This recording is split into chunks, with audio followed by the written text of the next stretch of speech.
ज्या ज्या वेळेस धर्माला ग्लानी येते त्यावेळेस धर्म अधर्म वाढल्यानंतर, पापी अभक्त मातल्यानंतर परमात्मा प्रगट होत असतो.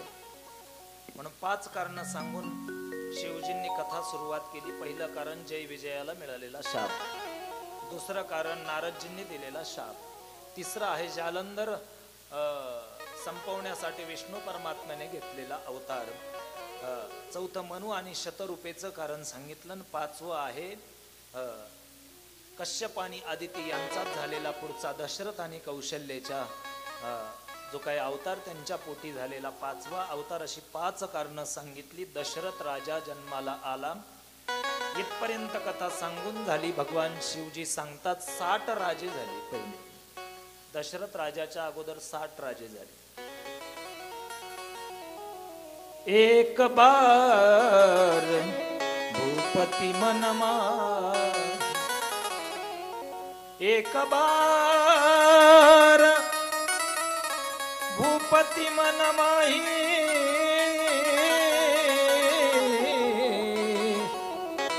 एक बार भूपती मनमाही. मनामध्ये खेद आहे राजा दशरथाच्या, मला पुत्र नाही. शिवजी सांगू लागले. वशिष्ठजी भेटले राजा दशरथांना. ज्यावेळेस सत्संग घडतो त्यावेळेस माणसाचं आयुष्य चांगल्या दिशेने जात असतं. वशिष्ठजींनी वर्णन करून सांगितलं राजा दशरथाला, काळजी करू नको, मनाला खाऊ नको. बरेच जण माणसं मनाला खातात, काळजी करतात,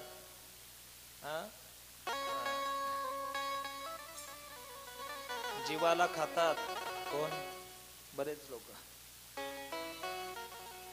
काही जीवाला खात नाहीत आणि काही जीवाला खातात. जीवाला खातात आणि जीवाला खात नाही. जीवाला न खाणारा कंजूस मक्खीचोस. तुपात पडलेली माशी सुद्धा चगळून चोखून टाकून देतो. त्याला वाटतं तेवढं तूप सुद्धा. सप्ताहातलं नाही सांगत, यज्ञ सोहळ्यातलं नाही, घरचं. म्हणून मक्खी चोस नाही का, खात नाही. आणि जीवाला खातात. खायला भरपूर आहे, पण जीवाला खातात म्हणजे एक बार. काय झालं? मन चिंतातूर झालं राजा दशरथाचं. काय झालं? मला मुलगा नाही. त्या वेळेस साधू जर भेटले आपल्याला योग्य वेळेत, स्वामी महाराज आपल्याला योग्य वेळेत ज्या ज्या लोकांना भेटले, इथं माझ्या समोर बरीचशी मंडळी आहेत आणि सगळी ज्येष्ठ आहेत. मी सगळ्यात लहान आहे तुमच्यापेक्षा, सगळ्यात लहान आहे. फक्त तुम्ही परीक्षा द्यायला, पेपर लिहायला मला बसवलं आणि पेपर मोठा आहे. मोठा म्हणजे परीक्षा मोठी आहे. बरं, परीक्षा सामान्य माणसाच्या समोर देणं सोपं असतं, परीक्षा मोठ्या माणसांच्या समोर देणं अवघड आहे. जे परीक्षक म्हणून आहेत ते तुम्ही तर सर्व मोठे आहेतच. वारकरी संप्रदायातले सर्व मंडळी, परमार्थ करणारे, सामाजिक, राजकीय, आध्यात्मिक, धार्मिक सर्व क्षेत्रातले सर्व गावचे मंडळी. पण ज्यांच्या समोर पेपर द्यायचा आहे ते अधिष्ठान ज्या साधूच आहे, ते परमहंस आहेत. परमहंस. मी काल बोललो, मानस सरोवराची उपमा देत असताना रामकथेला, त्या मानस सरोवरामध्ये राजहंस राहतात. त्या मानस सरोवरात राजहंस. पण या तुलसी रामकथा या ग्रंथामध्ये म्हणजे इथे परमहंस राहतात. त्या मानस सरोवराकडे जावं लागतं. त्याच्यामध्ये स्नान केल्यानंतर पापाची निवृत्ती होईल, पण बुडण्याची शक्यता आहे. मानस सरोवरामध्ये बुडण्याची दाट शक्यता आहे. तिथं जर बुडलं तर मरण्याची शक्यता आहे, मृत्यू येण्याची शक्यता आहे. इथं कथेमध्ये जर बुडला, डुबलात तर आपला बेडा पार आहे. उद्धार होण्याची दाट शक्यता आहे संतांच्या समोर, परमहंस स्वामींच्या समोर. म्हणून हा पेपर पास होण्यासाठी प्रयत्न आहे. साधूंनी वर्णन करून सांगितलं. वशिष्ठजी भेटले दशरथजींना, तसं आपल्याला स्वामीजी भेटले. बिनु पद चल ही सुनहि बिनु काना, कर बिनु करम करहि विधिना,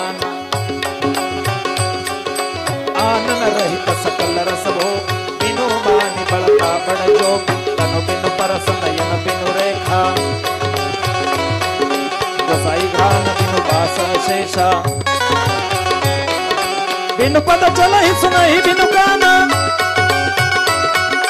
कर बिनु कर्म करई विधिनाना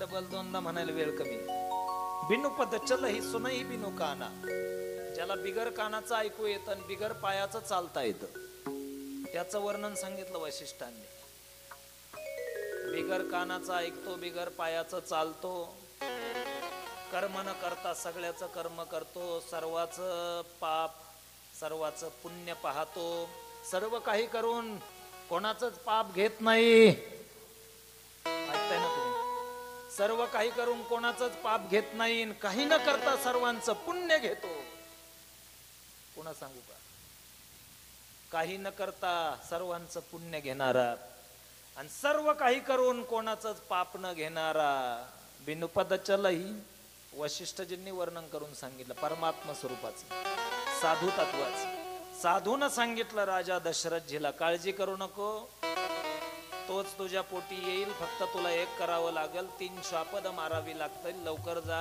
मृगया करण्यासाठी वेळ कमी आहे पटकन निघाले दशरथजी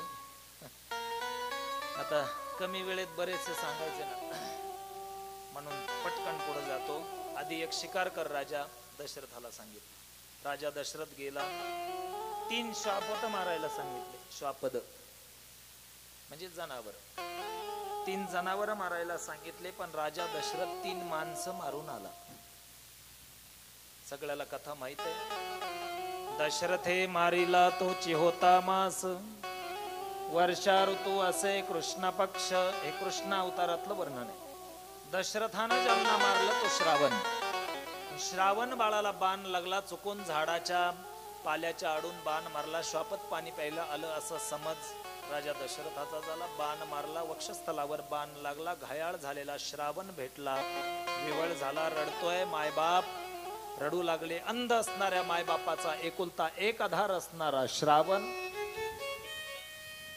तिघांचे प्राण जाण्याची वेळ आहे श्रावण ज्या वेळेस गतप्राण होणार आहे त्यावेळेस त्याने आठवण सांगितली अंध मायबापाची राजा वाईट केलंस राजा मी ज्यांच्यासाठी या सरोवरावरती पाणी नेण्यासाठी आलो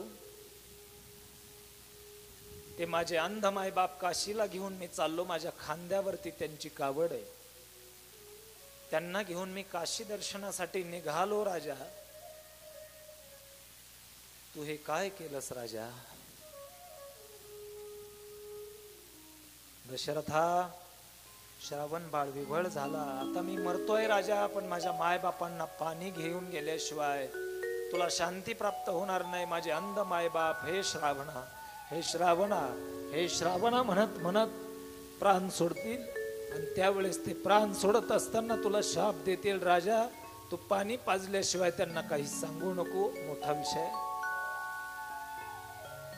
दशरथ राजा विव्हळ झाला तो रडला ठाई ठाई अडखळला ठाई ठाई रडला धाई धाई श्रावणाला कवटाळून रडला मांडीवर श्रावणाचं धड घेतलं दशरथ राजानं माझ्या हातून काय झालं माझ्या गुरूंनी मला शापद मारायला सांगितली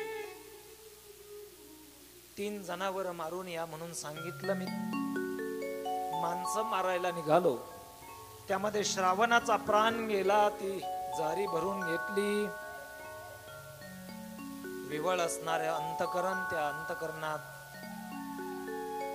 सगळ्यांना कविता पाठ आहे सगळ्यांना ती लहानपणापासूनची कविता माहित आहे तो धावत आलेला वेगात आलेला तो बाण तो शर श्रावणाला घेऊन गेला शर आला तो धावून आला काळ विहरला श्रावण बाळ हे आई घे दीर्घ फोडून श्वास आई घे दीर्घ फोडून हाक तो पडला जाऊन झोक ए राजाच्या श्रवणी करुणावाणी हृदयाचे झाले पाणी त्या ब्राह्मण पुत्रा बधुनी शोकाकुल झाला नयनी आसवे आणूनी नयनी तू बदला उंत तुझ्या नाशाला मी पापी कारण बाळा शरयाला तू धावून आला काळ विहरा श्रावण बाळ शरयाला तो धावून आला काळ विभळला श्रावण बाळ गतप्राण झाला श्रावण बाळ अंध माय बापांजवळ राजा दशरथ आला अडखळला ठाई ठाई रडला ढाई ढाई धाय मोकलून रडला त्या अंध माय बापांनी सर्व पाहिलं लक्षात आलं शाप देऊन टाकला राजा अरे अंध माय बापांच्या काठीचा आधार असणार आमचा बाळ मारलास शाप देतो राजा तुला 4 पुत्र होतील पण एकही अंतकाळाच्या वेळेस तुझ्या जवळ नसेल एकाच वेळेस सुखही झालं आणि एकाच वेळेस दुःखही झालं बघा सुख का झालं 4 मुलं होतील म्हणून मला पुत्र नाहीत मला 4 मुलं होतील म्हणून सुख झालं आणि दुःख का झालं तर पुत्र वियोगानं मरशील राजा हा शाप प्राप्त करून घेत मला शाप मिळाला म्हणून दुःख झालं राजा दुःखी झाला दुःख दंत करणानं राजा घरी आला वशिष्ठांनी सांगितलं पुत्र कामेष्टी यज्ञ करावा लागेल शृंगी ऋषींना बोलवा नामदेवरांनी सुंदर वर्णन केलं आपण ऐकत असतो संत वाङ्मयामध्ये रामनवमीच्या काळामध्ये आपण जन्म ऐकत असतो त्यावेळेस नामदेवराय वर्णन करता शृंगी ऋषी करवी यज्ञ केला यज्ञातून प्रसाद बाहेर आला यज्ञ नारायण प्रगट झाला पायस पात्र घेऊन यज्ञ नारायण प्रगट झाला पायस ते पात्र घेऊन निघाला त्याच्यामध्ये प्रसाद घेऊन तो बाहेर निघाला विलंब करता विघ्न उडवेल सत्वर वहिले भाग करा विलंब केला तर विघ्न उडवेल लवकर त्याचे भाग करा 3 भाग केले पहिला भाग कौशल्यला दिला आणि तिथंच घोटाळा झाला ऐकता ना तुम्ही घोटाळा इथे झाला कैकई रुसली तिथेच घोटाळा झाला 3ही राण्यांना प्रसाद प्राप्त झाला गर्भवती झाल्या 3ही राण्या आणि मग डोहळे विचारण्यासाठी 1 दिवस वशिष्ठजींनी सांगितलं राजा जा 3ही महालामध्ये तू जाऊन त्यांना डोहळे विचार पहिला गेला कैकईच्या महालात राजा दशरथ तुम्ही म्हणाल कैकईच्याच महालात का गेला एखादा विचार करील बरोबर आहे त्याचं कारण आहे लाडकी पत्नी होती कैकई 3 नंबरची कौशल्या सुमित्रा कैकई लाडकी आहे तिला जाऊन डोहळे विचारले बरेचसे प्रमाण आहेत सगळे सांगत बसत नाही प्रसंग सांगतो तिचे डोहळे ती सांगू लागली ज्येष्ठाशी धाडावे दुरी दिगंतरा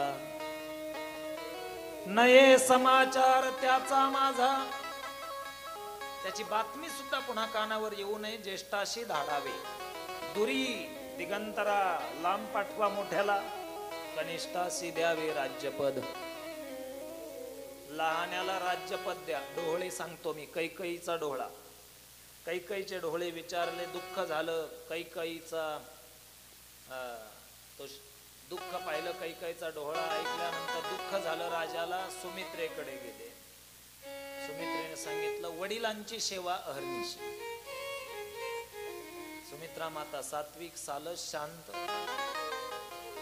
सांगितलं ज्येष्ठांची सेवा करण्यासाठी माझं बाळी वडिलांची सेवा वडील कोणाला म्हणतात फक्त जन्म देणाऱ्याला वडील म्हणत नाहीत जनिताच उपनेताच यशमिद्या प्रयच्छती अन्नदाताच भयत्राता 5 मुद्दे सांगितले नुसता जन्म देणारा बाप होत नाही, उपनेताचे तो संस्कार देणारा पाहिजे, यशम विद्या प्रयच्छती विद्येचं दान देणारा पाहिजे, आयुष्यभराची अन्नाची व्यवस्था करून देणारा पाहिजे, त्याला बाप म्हणतात. अन्नदाताच भयत्राता, आणि मनातलं भय घालून कुटुंबाला भय निराश निर्भय करणारा बाप. वडील कोणाला म्हणतात? ज्येष्ठ. एथ वडील जे जे करीती, तया नाम धर्म ठेविती, एरतेची अनुष्ठिती सामान्य सत. विद्यावंशाचा विचार केला ना महाराज, विद्यावंशाचा विचार केला तर आज आपले वडील, आपले बाप स्वामी आहेत का? आपण विद्यावंशानं आज इथं हजर आहेत सोहळ्यासाठी. मला वाटतं बापाचं सुद्धा वर्ष श्राद्ध पुण्यस्मरण 22 वर्ष कुणी केलं नसेल काका, बरोबर बोलतो ना?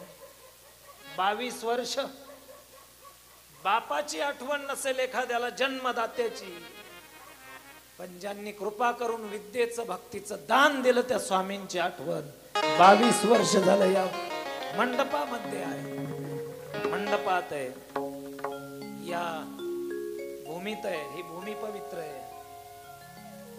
भयत्राता, भयत्राता, भय घालवणार. वडिलांची सेवा, सुमित्रेची मागणी, दोहरा.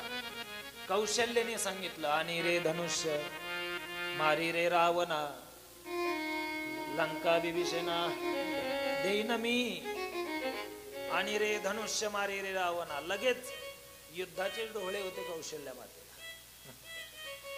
जसे डोळे असतात, आता कोणाला कसे डोळे, कोणाला कसे डोळे, सगळे सांगायला वेळ नाही. तेवढे जर डोळे सांगितले तर बसणाऱ्यांना होतील चहाचे चहाचे चहाचे डोळे पुन्हा वेळेला. म्हणून गर्भवती 3 राण्या, गर्भवती राहिल्या यथा काल. आता एक दिवस वशिष्ठ आणि दशरथजी बसले होते. दशरथजींच्या समोर वशिष्ठजी बसले होते. शुभ संकेत साधूला कळतो, वशिष्ठजींना कळालं प्रसूतीची वेळ जवळ आलेली आहे. 3 राण्या शुभ संकेत होऊ लागले. आणि शुभ संकेत होत असताना एका एका राणीच्या महालातून एक एक दासी पळत येऊ लागली. एक दासी पळत आली. महाराज दशरथजी, महाराज दशरथजी, महाराज. अरे बोल महाराज, अरे बोलती क्यों नहीं महाराज? पागल हो गई क्या? महाराज कौशल्याच्या महालातून आलेली दासी धावत आली. रामनवमी दिवशी दुपारी, दुपारी म्हणजे माध्यान्हकाळी, नवमी दिवशी माध्यान्हाशी दिनकर अशा माध्यान्हाला दिवस आलेला. दुपारी 12 वाजता ती दासी पळत आली. रामनवमी त्याला आपण म्हणतो. पळत आली. महाराज, अरे बोल महाराज. अरे पागल हो गए क्या महाराज? पागल तो आप होने वाले हैं. क्यों? आपको लाला भय है, तुम्हाला मुलगा झाला. सगळ्यांनी जय जयकार केला. प्रभू रामचंद्र भगवान की जय. दुसरी दासी धावत आली सुमित्रेच्या महालात. तिसरी धावत आली. 4ही मुलं जन्माला आली. आणि ज्यावेळेस प्रभू जन्माला आले त्यावेळेस कौशल्या नाराज झाली. तुम्ही म्हणाला असं कसं काय झालं? आई कुठं नाराज होते का? मुलगा जन्माला आला, बाळ झालं, मुलगी आई नाराज झाली, माता नाराज झाली, असं होतं का? तुम्हाला मूल झालं आणि तुम्ही नाराज झाल्या, तुम्हाला मुलगी झाली आणि तुम्ही नाराज झाल्या, असं झालं असेल कदाचित. असं झालं असेल, तुम्हाला मुलगी झाली आणि तुम्ही नाराज झाल्या, पण मुलगा झाला आणि तुम्ही नाराज झाल्या. कौशल्या माता नाराज झाली. त्या बाळानं विचारलं, क्या करू माँ, काय करू सांग. देवा, तुला देव कोण म्हणे का? एवढा मोठा प्रगट झाला, अयोनी संभव प्रगटला राघव. आयोनी संभव प्रगट झाला, चतुर्भुज रूपामध्ये एवढा मोठा गप्पा मारतो, बातें बड़ों की तरह करते हो, एवढा मोठा झाला. छोटा बच्चा क्या करता है, रोना शुरू करो, कौशल्या मातेने रडायला सुरुवात कर, आणि मग रडायला सुरुवात केली. सगळीकडे हा हा म्हणता बातमी पसरली आणि अयोध्येमध्ये आनंदाचं वातावरण निर्माण झालं. भय प्रगट कृपाला दयाला कौशल्या हर्षित महातारी